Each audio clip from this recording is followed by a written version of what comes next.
उपमुख्यमंत्री एकनाथ शिंदे यांच्या बालेकिल्ल्यातच महायुतीमध्ये मिठाचा खडा पडल्याची चर्चा आहे.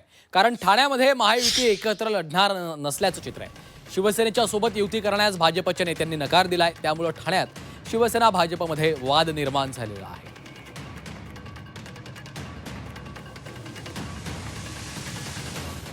तो 2017ला आम्ही ठाणे महानगरपालिकेमध्ये 1,35,000 मतदान घेतलं होतं आणि आमच्या प्रतिस्पर्धेने जो पक्ष आहे समोरचा आमचा त्याने 1,80,000 घेतले होते.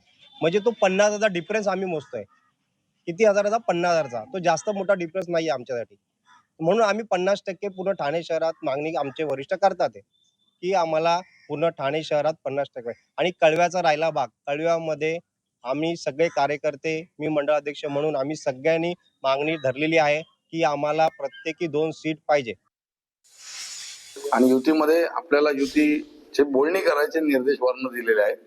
युतीची जागा वाटप झाली की मग युती जाहीर होत असते. आता युती करावी, युतीची बोलणी करावी, जागा वाटपाचं सूत्र ठरवावं असे निर्देश दिलेले असताना जागा वाटपावर चर्चा सुरू आहे. आता जागा जर आमच्या पातळीवर समाधानकारक वाटप झालं नाही तर आम्ही वरिष्ठ पातळीवर जाऊ, वरिष्ठ पातळीवर आमची फिर्याद मांडू आणि त्या उपर जे आम्हाला प्रदेशाध्यक्ष मान्य मुख्यमंत्री महोदय हे जे मार्गदर्शन करतील, आदेश देतील ते आम्ही पुढे पाळू. महायुती व्हावी हा निर्णय शिवसेना, भाजप, राष्ट्रवादी, माननीय देवेंद्रजी फडणवीस, माननीय एकनाथ शिंदे साहेब, अजितदादा पवार यांनी घेतलेला आहे.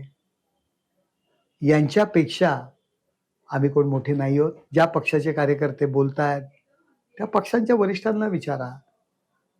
आमच्या पक्षाच्या कार्यकर्त्यांना पण वाटतं ज्या ठिकाणी भाजपचे नगरसेवक आहेत त्या ठिकाणी आम्ही लढावं.